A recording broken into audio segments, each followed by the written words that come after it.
Our next speaker flew from the United Kingdom over here to share his wisdom.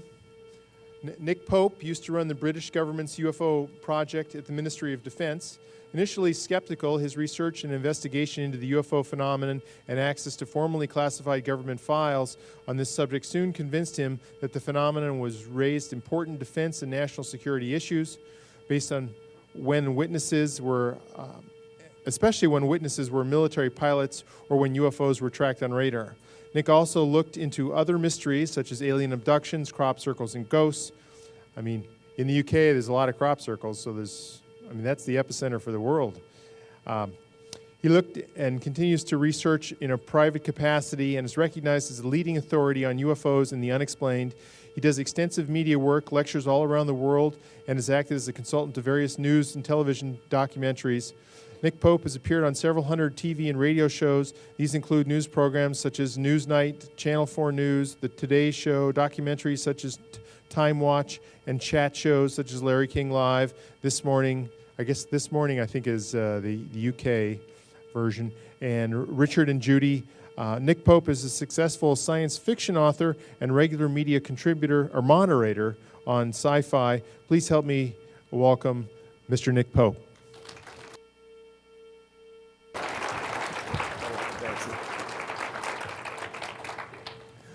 Well, thank you very much indeed for that, Ryan. Thanks to Bob, thanks to everyone else who has worked so very hard to put on this conference and so generously invite me over so that I can contribute to proceedings. And of course, thanks to yourselves, without whose support none of this would be possible. Now, I'm going to speak for about 50 minutes and then throw it open to you for some questions.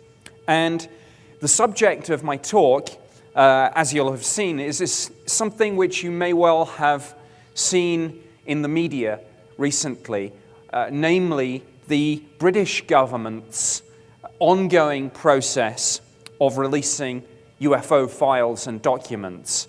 Now, I'm going to set out the background to that. I'm going to explain why this decision has been taken to release this material. I'm going to then describe in generic terms what this material is, and I'm also going to settle on a few specific cases that have perhaps cropped up in the media and one or two that haven't. I should say that in Britain, our Freedom of Information Act, compared to yours, is comparatively new. The legislation was enacted in the year 2000, and our Freedom of Information Act only came fully into force on 1st of January 2005. So we're actually pretty new at this game, and that's led to some interesting issues. Before that, the release of information on any subject, not just UFOs, was governed by the so-called Public Records Acts. And the central plank of that was basically something we called the 30-year rule, which meant pretty much that you would have to wait 30 years after any file closed before it could even be considered for release. Some material would then be released at the 30-year point. More sensitive material could be held back to 50 years, even more sensitive material to 100 years, and some material never. So, 1st of January 2005, Freedom of Information Act comes fully into force in the UK to all government departments and public bodies. And in the Ministry of Defense, they soon come to realize something very interesting. When they have had this process running for about a month or so, of course, all the statisticians have been checking who's requesting what. And guess what? The number one subject on which the Ministry of Defense gets FOI requests was UFOs, and still is. There is phenomenal public and media interest in this subject in the United Kingdom. And that is one of about 4 different factors that led to this decision, the policy decision, to release the files. Now, there were a number of other reasons. I should say that the decision itself was taken in December 2007. The matter had been under consideration for rather longer than that, a year or so. But it was December 2007 that the Ministry of Defense made this historic decision that they were going to release the entire archive of UFO files proactively. In other words, they were not going to wait for any set number of years, like 30 years, which would have been the old system, nor were they going to wait and respond on a case-by-case basis to these numerous requests. They were just going to take the entire archive and put it into the public domain at the National Archives and say, this is it. That was the basic decision. And as I say, there were a number of reasons for that. Number one was the administrative burden of dealing on a case-by-case basis with this endless flow of requests. The workload for the section where I used to work was becoming intolerable. And interestingly, the people who used to be working on UFO investigations had to be taken off the investigative side of that and put onto FOI, even down to the point where they changed the title of the section to Directorate Air Staff brackets FOI. So it was very interesting that although freedom of information is, of course, a good thing which I fully support, it was, and indeed still is at the moment, being done at the expense of any meaningful investigations. I'll come on to that a little later when I talk about where I think this is going in the United Kingdom and what the implications might be for other countries, because I think this is an interesting part of the equation. So reason number one for this document release is simply that once they have put all the UFO files into the National Archives, instead of dealing with all these FOI requests on a case-by-case basis and having to search the material, consider whether it can be released, respond to the person asking the question, all future FOI requests on UFOs can be dealt with in a standard format, little more than 1 or 2 sentences saying, thank you for your FOI request regarding X. All our UFO files have now been released and are open to the public at the National Archives. And that will be all that you will get. So that's a very easy way of dealing with what has turned for the British government into a big administrative problem. There were other reasons, though, for this release. One other reason was that the French government, again, as many of you may have heard, released its UFO files recently. Now, the French, their UFO project was embedded not in their Ministry of Defense, as in the UK, but in the CNES, the French National Space Center. But nonetheless, they made this decision to release their files, and as some of you may have heard, what happened was that on the first day of release, so many people tried to log on to the dedicated website that the whole system crashed. And that started a few conspiracy theories, of course, in itself. So that was reason number 2 for the British government's decision. The French, the precedent, because people would say, look, if you've got nothing to hide about UFOs, and look, the French government has just released it, why are you, the British, still refusing? So that's reason number 2. Reason number 3 is that actually the Ministry of Defense and the National Archives thought that this might be a useful public relations opportunity to actually plant a good news story about open government and freedom of information. A good opportunity for the MOD to demonstrate its commitment to FOI. A good opportunity for the National Archives to do a big proactive event, and I'll come on to how successful that was in a little while. The fourth reason for this release of material is related to the third, and it was simply the MOD saying that releasing these files might go some way to defusing some of the stories accusing the department of being implicated in a cover-up and a conspiracy.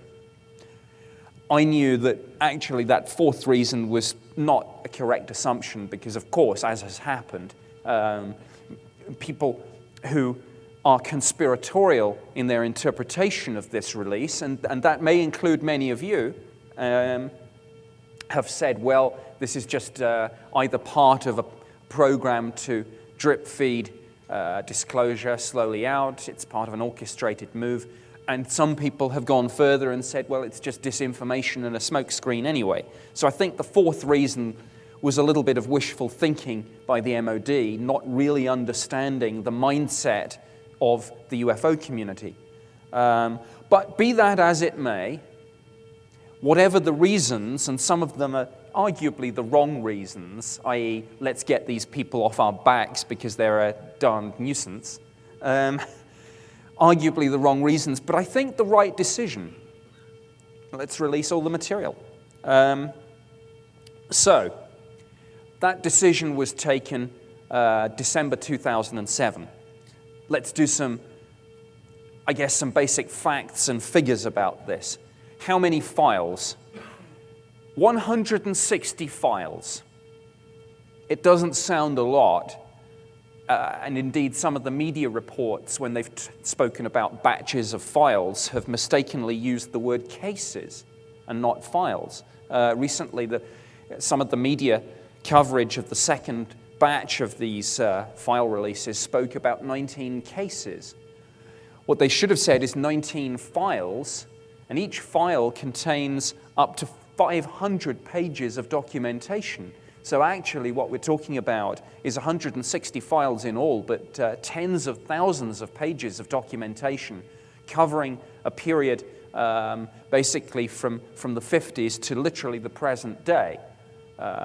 Although most of these releases, most of the old papers were already in the National Archives, some of the older papers tragically were destroyed because up until 1967, the Ministry of Defense did not regard the UFO issue, or rather the archivists responsible for preservation of documentation and files at the MOD did not regard the subject as being of sufficient public or historic importance.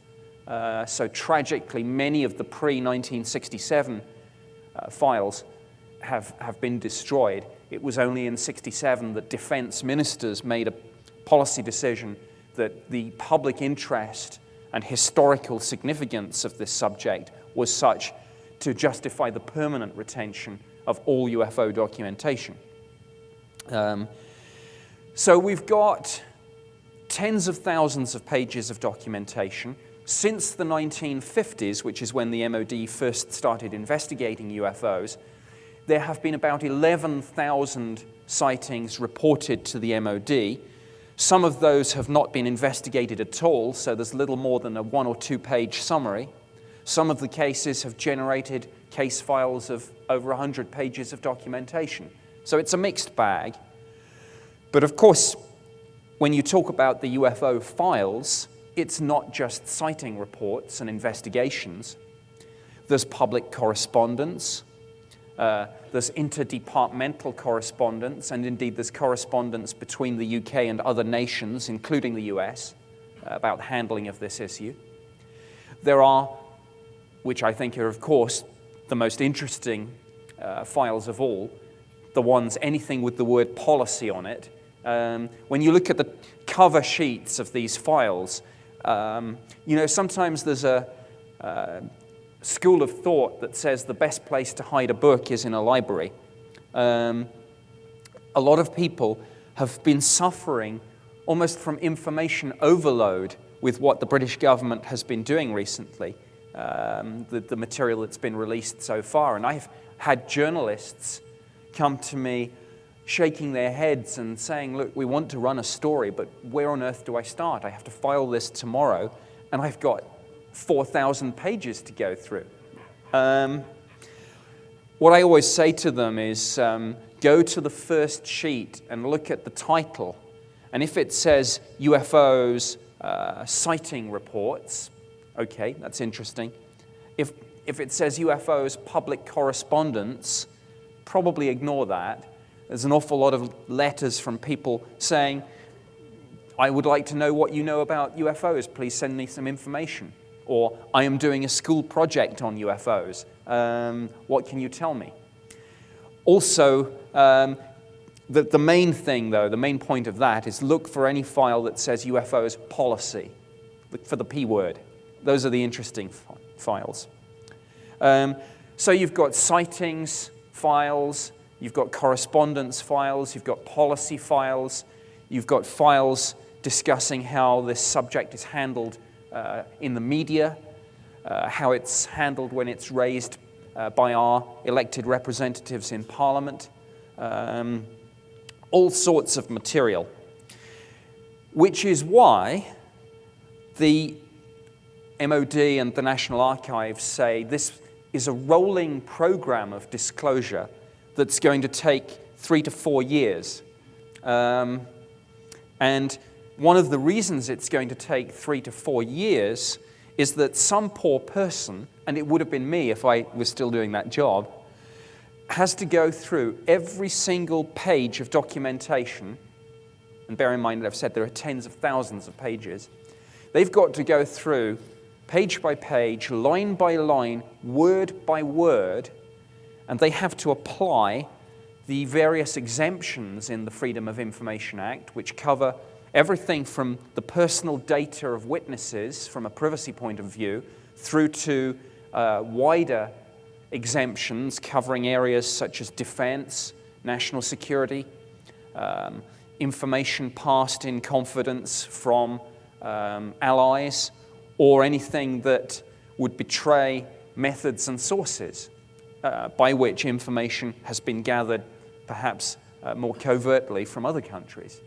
So you can't just say, a lot of people have said, well, why don't they take these 160 files, put them in the back of a truck, send them to the National Archives, and say they're open. Can't do it.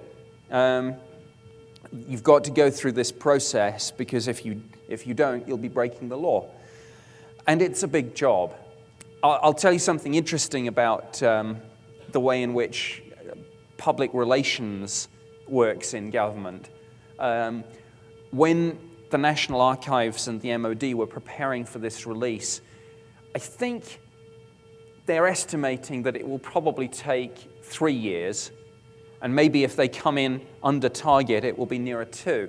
But they've been putting out the word and saying, tell people it'll be 4. Then if we do it quicker, we'll look really good. I mean, it's just a little trick, but that's the sort of thing that goes on all the time in government. So, even though I left the Ministry of Defense after a 21-year career, I left in 2006. Of course, I'd done many, many different jobs in that time. The UFO job was just one amidst many. I had that in the early 90s, but I've worked as a briefer. I've worked on a finance job. Most recently, my last post was in a security job. So I've had a broad cross-section of experience. And early this year, I was asked to go into the National Archives before they released this material. And because I'd worked on these files, I was asked to do 3 things. Firstly, to review them and pick out a cross-section of cases, some easily explainable, some difficult or impossible to explain, some funny, some just plain weird. A nice cross-section of cases so that they could then point the media to a nice cross-section when it came to running their stories.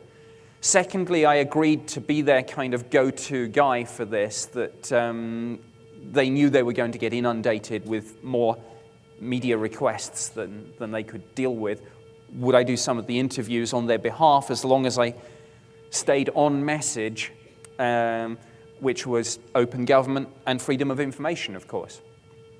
And thirdly, could I help sell this story in with my own media contacts? Because among other things, now I've left the MOD, I work myself as a freelance journalist.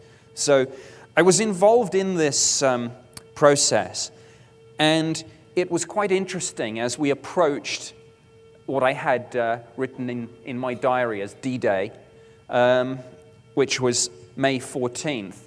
It was interesting comparing and contrasting the approach of the Ministry of Defense with the approach of the National Archives.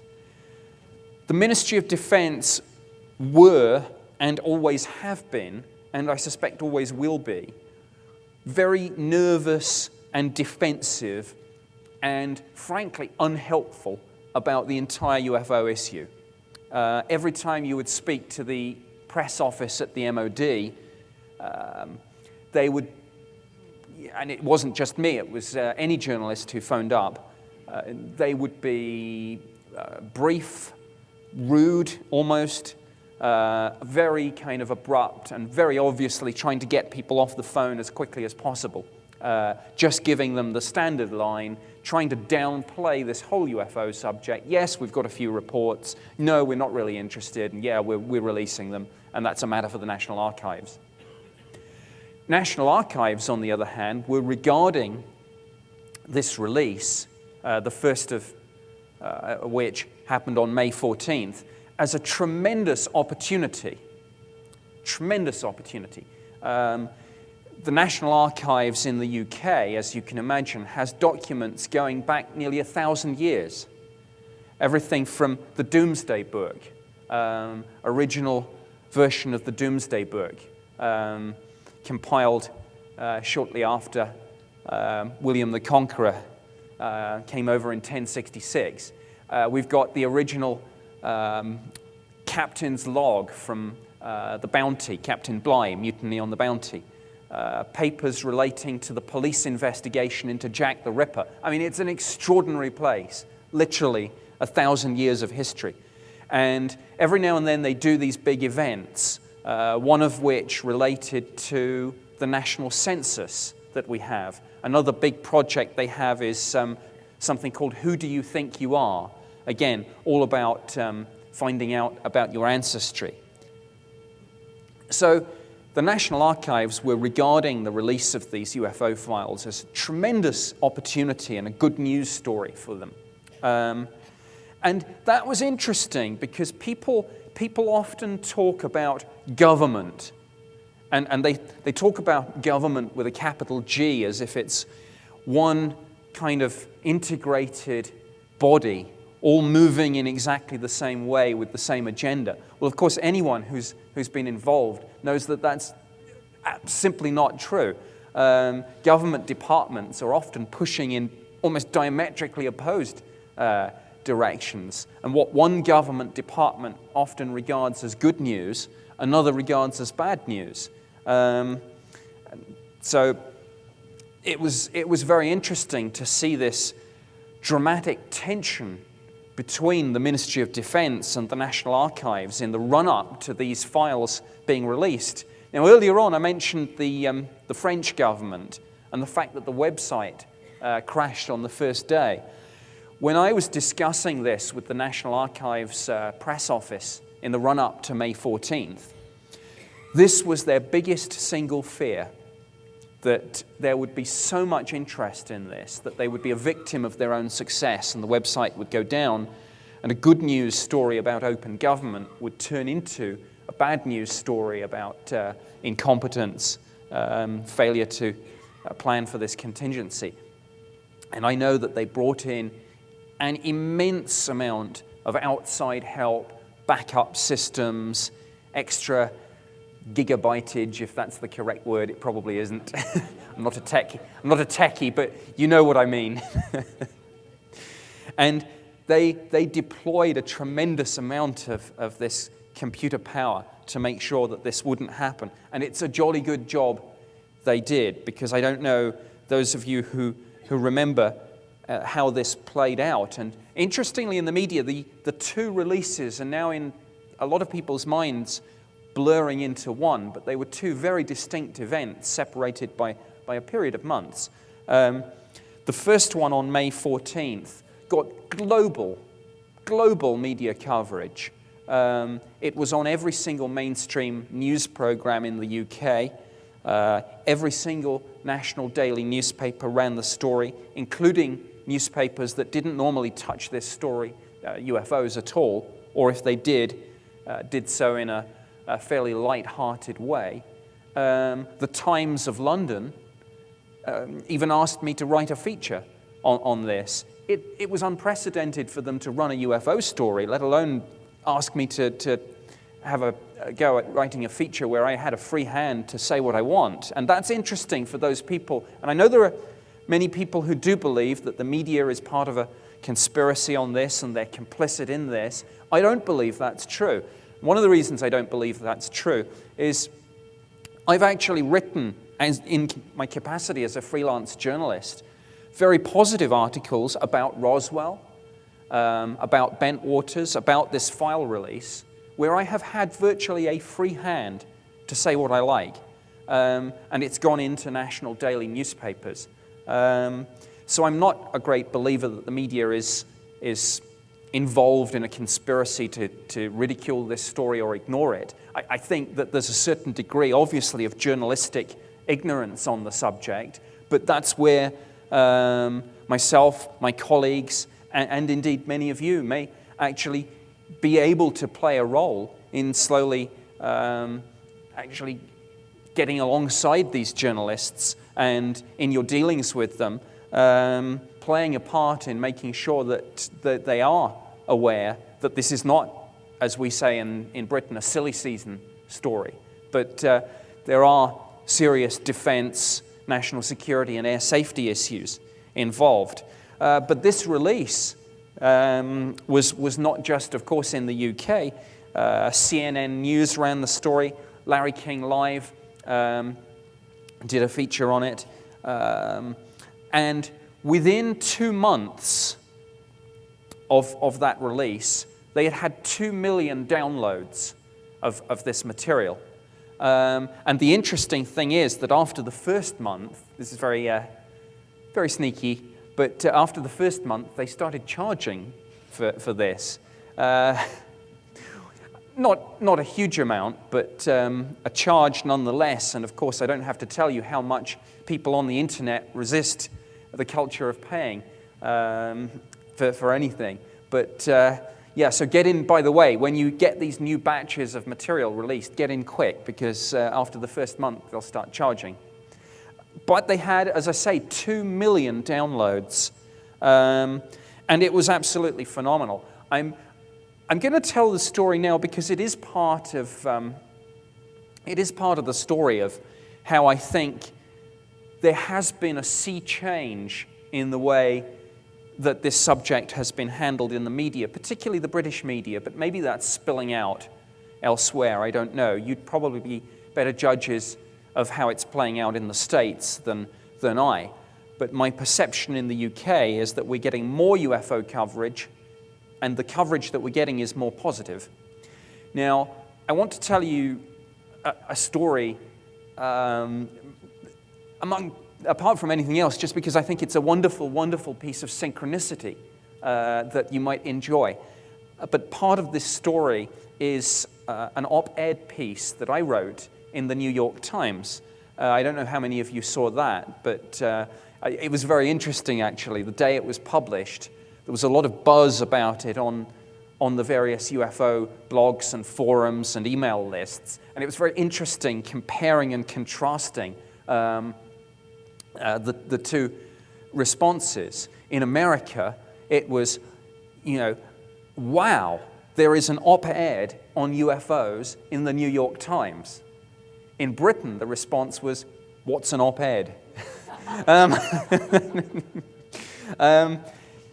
Two nations divided by a common language. even in the US, of course, that's not to say that the response on the various blogs and lists and things was consistent.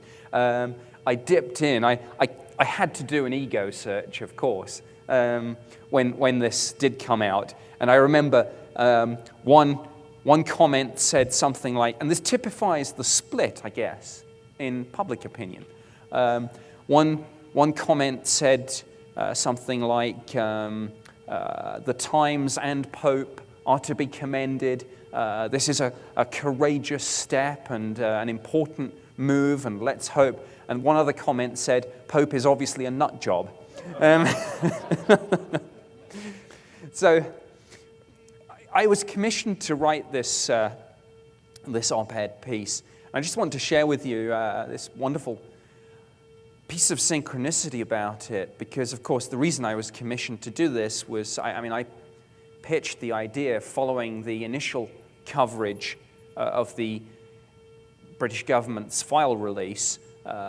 There was some toing and froing about this between me and the Times. They then commissioned it.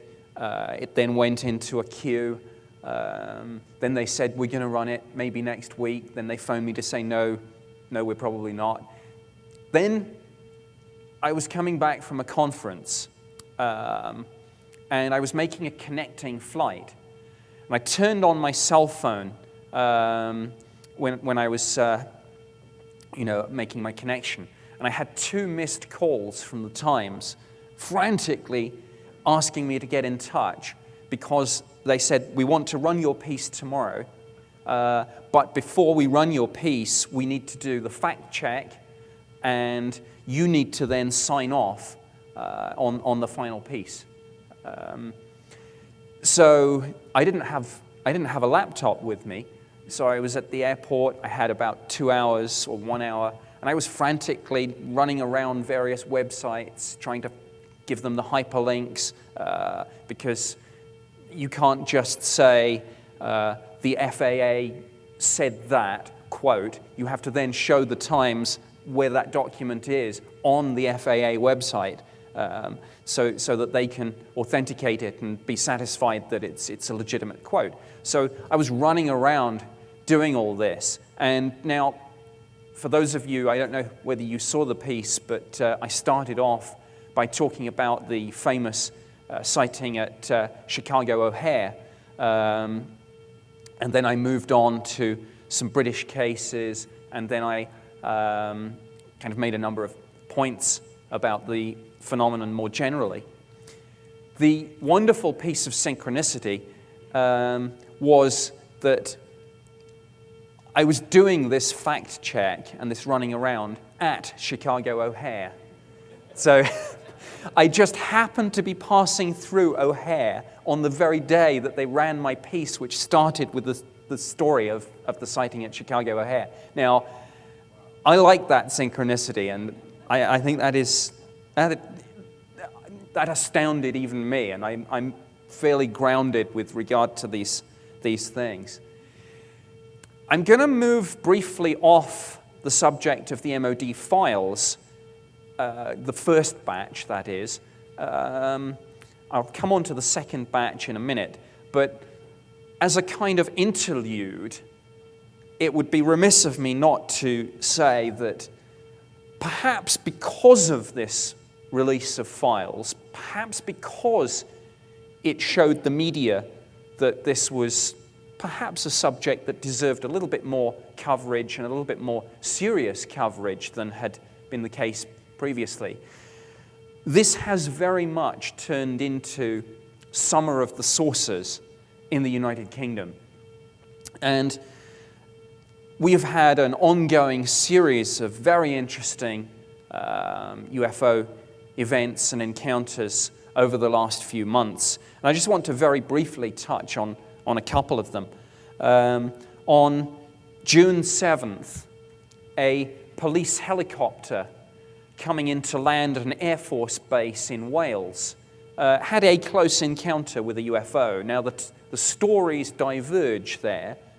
The media reports say that a chase took place, and that the helicopter only broke off the chase when they realized, A, they weren't going to catch this thing, and B, they were running short of fuel, so had to return to base.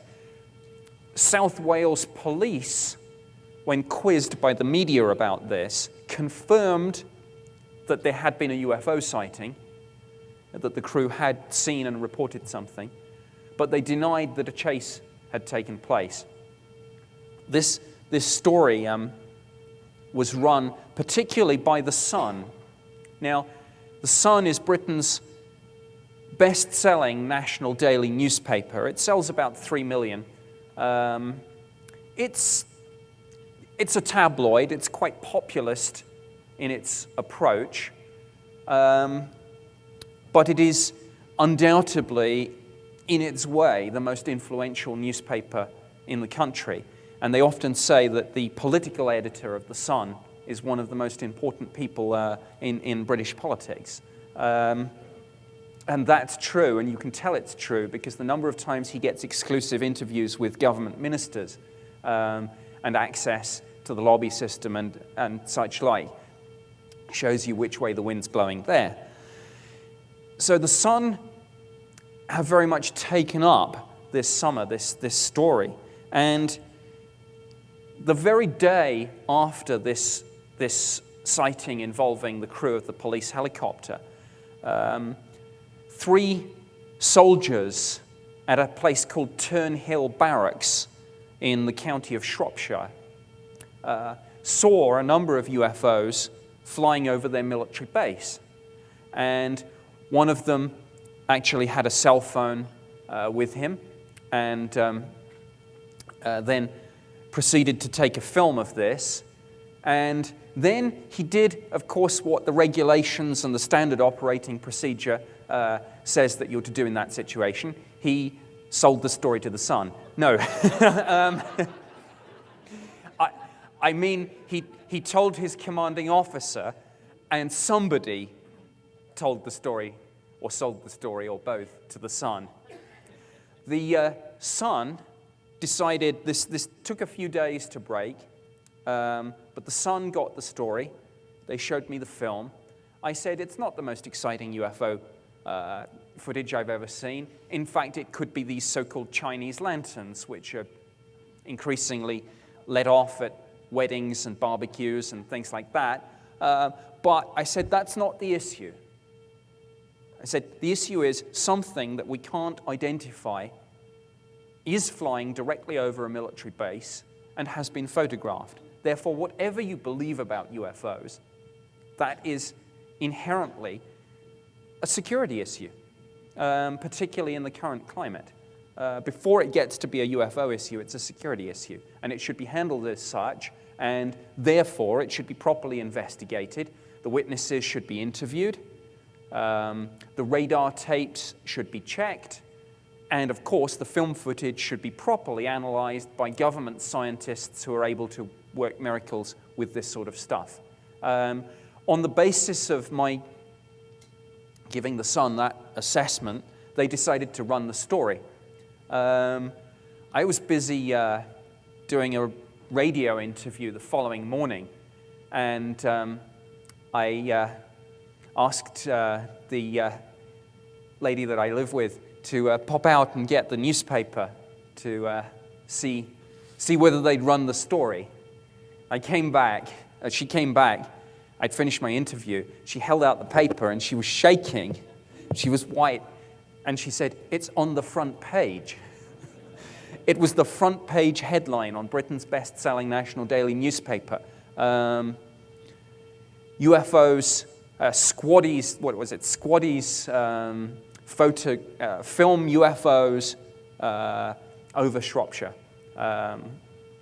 Incredible, absolutely incredible to see this story literally on the front page of Britain's national best-selling newspaper, and it went on and on. There's coverage. There was a video sighting. Just go to the Sun website.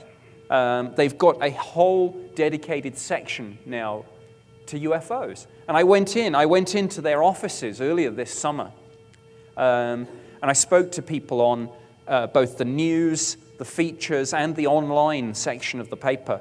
And the word was coming in, yeah, we're not just running this as a fun joke story. We're running this because we're genuinely interested. The editor herself, Rebecca Wade, is interested and has said, I want to do this UFO kind of subject more seriously.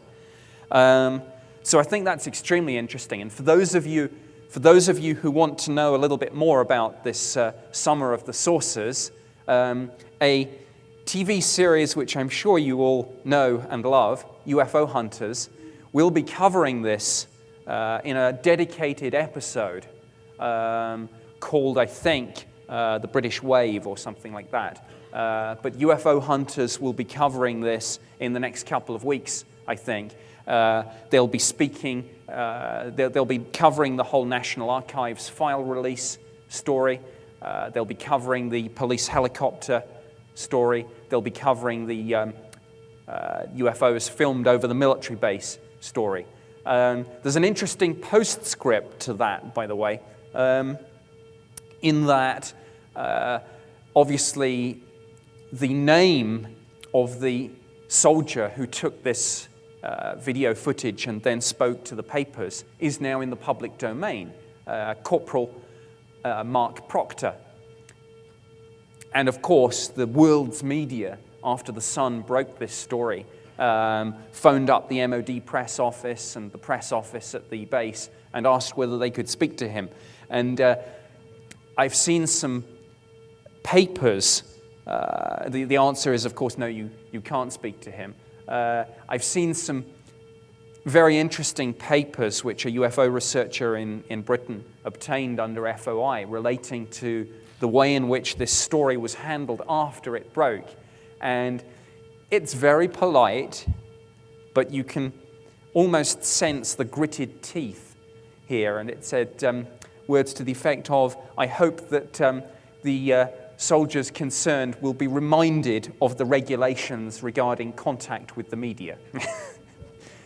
I think the guy is now peeling a lot of potatoes. But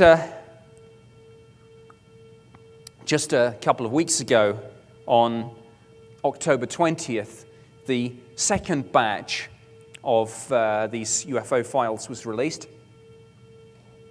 It wasn't quite on a scale as the first batch. Obviously, the second time you do something is never going to be quite the story that the first time is. But nonetheless, again, there was immense media coverage.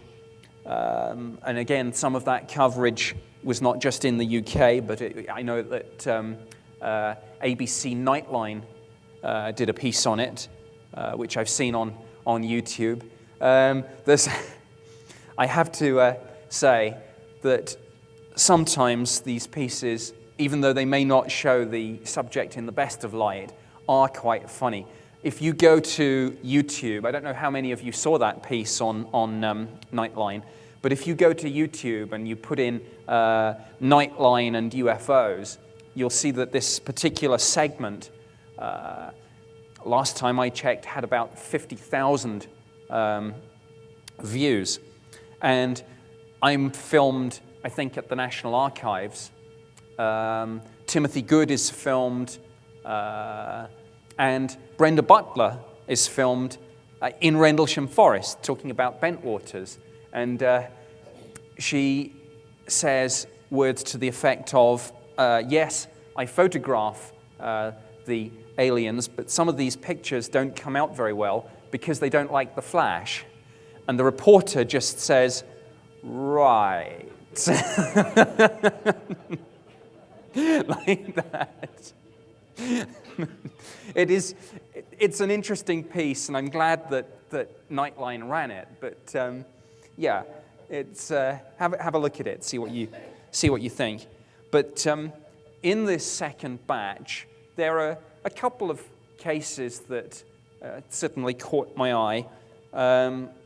One of which has been extensively picked up on the media, of course, is the case of Milton Torres, the pilot who in 1957 says that he was given a shoot-down order while based at RAF Manston, scrambled to intercept a UFO that was picked up on radar, ordered to shoot it down, and was about to fire a volley of rockets at the thing when whatever it was accelerated away so rapidly that he wasn't able to fire. Now, of course, that's an interesting case, and there are parallels with two other very interesting cases that you may well be familiar with, that of Parviz Jafari, Iran, 1976. He was scrambled to intercept a UFO. He attempted to engage it with an air-to-air missile, but his fire control system packed up. It went offline, and that was the only part of all the aircraft systems that did go offline. That's very interesting. Then there's the case from Peru in 1980, where Comandante Huertes was ordered to intercept a UFO that had strayed into restricted military airspace. He was given a shoot-down order. He actually did fire with his machine cannon, and he said, interestingly, he saw the rounds hit the craft, but as he said, they seemed to be absorbed by this. Now, this material is in some of the UFO literature, but if you want to see the recent first-hand accounts from Comandante Huertes and Parviz Jafari, among others, they are on the Coalition for Freedom of Information website, which I would commend to you. But the story of Milton Torres has, of course, been picked up, and many of you may have seen some interviews with him, again, recently on the TV. There's one very important point to make about this, and it's not been stressed, and it's interesting with what Bob and what some of the other people here today have said and what they know about archival research. There are one or two pitfalls of archival research, and one of them actually comes into play with the Milton Torres case. If you go and look on the National Archives website at this report, what the media, I think, have largely failed to pick up on is this is not a United States Air Force witness statement. It's not a contemporaneous account. Actually, if you track back in the file, you'll find a covering letter from a UFO researcher who is forwarding this account from Milton Torres, which was written by Torres, but years after the event, following a reunion where he spoke about this and was then urged to write it down. But I just throw that in because one of the things that I say to people is that even you have enough debates sometimes about documents that turn up in mailboxes without needing to get into a debate about the authenticity of material actually in the government files. But it's very important with something like the Milton Torres case to really look at the paper trail and to see that that was not a USAF witness statement report written in 1957. Like I say, it was years after the event. So sometimes the paper trail, I think, can only go a certain way. One of the other cases that caught my eye, and it's a case that I actually investigated because they're now in the situation where they're releasing my own files, which is kind of weird. It's like a blast from the past. And there are documents which I wrote, including some very funny documents, which I'm almost embarrassed about now, where I, for example, wrote to the military and asked them not to fly over crop circles in helicopters. Because I said, on the one hand, we're telling people we're not interested in crop circles. On the other hand, every weekend, people go down and see them, and there are military helicopters flying over them and people hanging out the side taking photos. Now, I happen to know, not least because I've seen it, one of the main reasons they were doing that was just because they're as interested as everyone else, and they thought they made wonderful pictures for the crew room wall. But it was a little bit off message, and needless to say, the military told me to get lost. They said, we'll fly where we want to fly. So it's quite funny. Even in the Ministry of Defense, we got into these sometimes almost nearly farcical arguments about crop circles and helicopters and things like that. But my own files are now being released, and there was a case from April 21st, 1991, where the captain of an Alitalia flight saw a missile-like object flash across the front of the aircraft and shouted, "Look out, look out." This was tracked on radar. Of course, we checked to see whether we'd accidentally fired off a missile of some sort, but we hadn't. And again, cases like that really drive home to me the fact that, as I've said before, whatever you believe about UFOs, whether you're a skeptic or a believer, and if you're a believer, whether you think UFOs are hostile or friendly, in a sense, it doesn't matter. Just me with my background, 21 years in government, I can tell you that a UFO in the United Kingdom air defense region, particularly if it's over a military base, particularly if it's in close proximity to air traffic, is of itself a defense, national security, and flight safety issue. So that's where we are. This program to release the files is continuing. It's, as I say, it's going to be another 2 or 3 years. There is some exciting material still to come. There has been some extremely interesting material in these first batches of files, although, as I say, much of it is mundane, as ever with this, by volume, of course. Most of these things do turn out to be meteorites, satellites, and whatever. But there are some interesting cases that have been released, and there are some interesting cases that have yet to be released. So my final message to you before I throw it open for questions is that certainly so far as those of us in the UK are concerned, we have disclosure, but it's disclosure with a small d, not a big D. Thank you.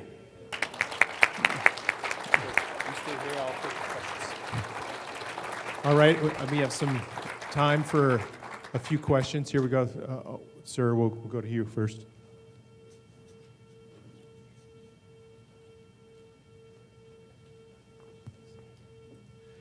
Hi there, Nick. Excuse my bad throat.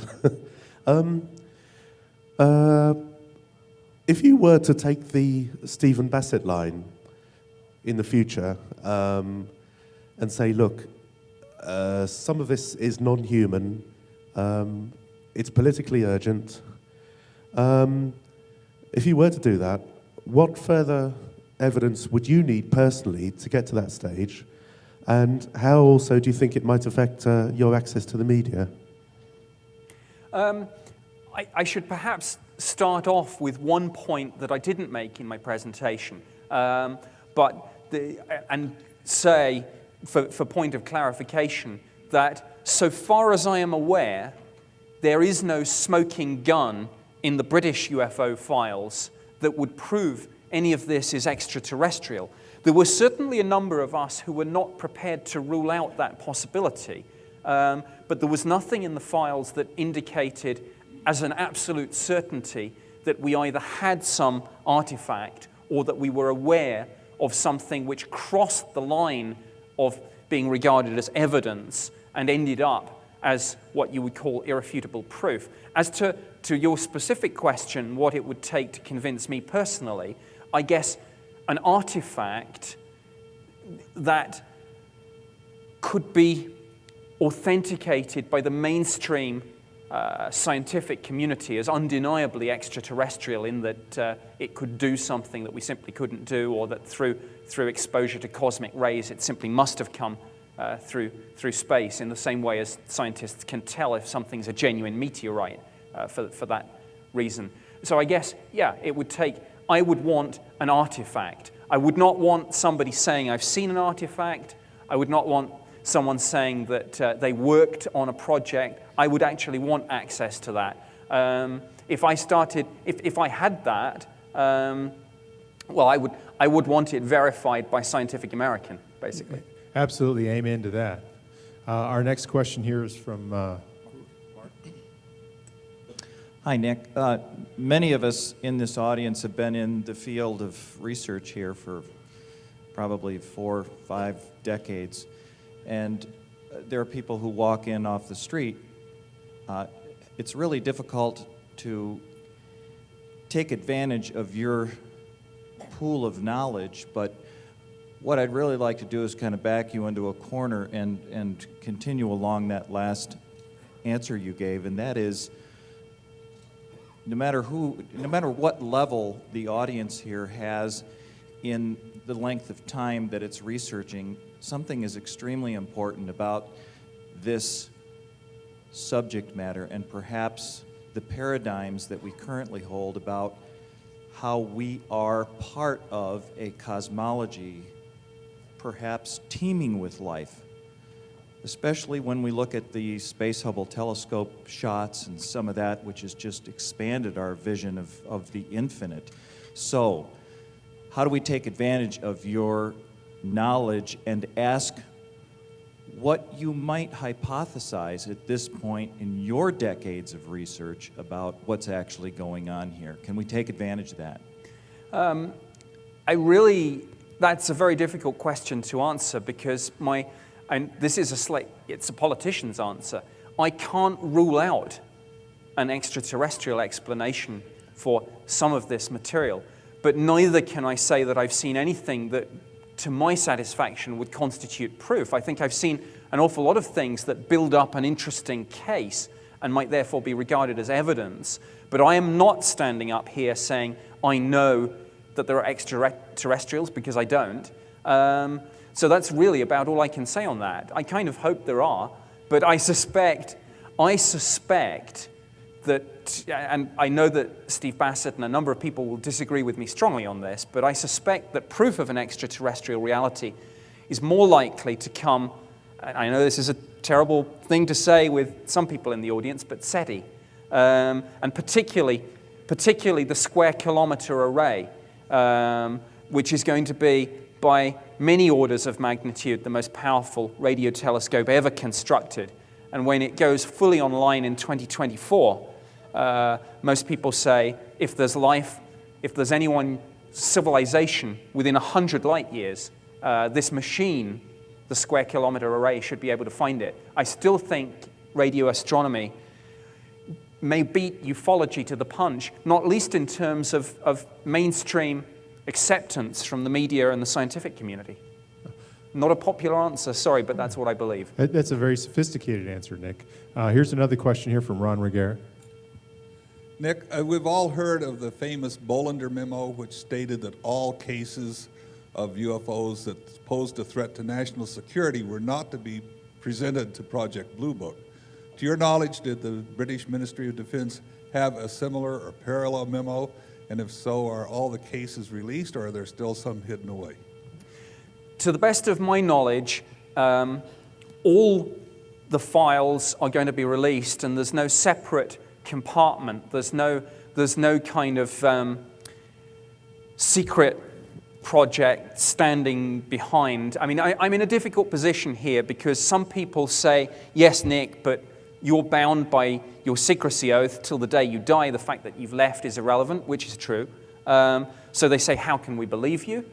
And then other people say, well, even if you're being truthful, maybe you were out of the loop, and of course you can't prove a negative. But to the best of my knowledge, I had full access and worked alongside colleagues in the super secretive defense intelligence staff, and there wasn't a sort of ring-fenced secret project of the good cases. The good cases are out there. They are in these files. They are the cases, a couple of them that I've discussed, for example. All right, we'll have one more question here. Nick, do you have any cases of abduction cases in the files? Yes, there are some abduction cases in the files, and indeed there were a few. I would term them more alien contact cases. Funnily enough, some of the material that's just been released. And I don't necessarily say that I find them the most compelling cases, but they're almost like old-style contactee cases. I've personally worked with around 100 people in the UK who've reported abduction experiences, but those people tend not to report to the MOD. So there are some cases in the files. Irritatingly, though, in recent years, they haven't been separated out into a discrete file. They've just been lumped in with the more general UFO files. So over the next few months and years, as these cases are released, I'm afraid you're going to have to go looking for them. There are a handful. They are there, but they're not necessarily the most compelling cases that I've personally come across. Thank you. What is the date of the New York Times op-ed piece? It's July 29th. All right. Thank you so much, Nick.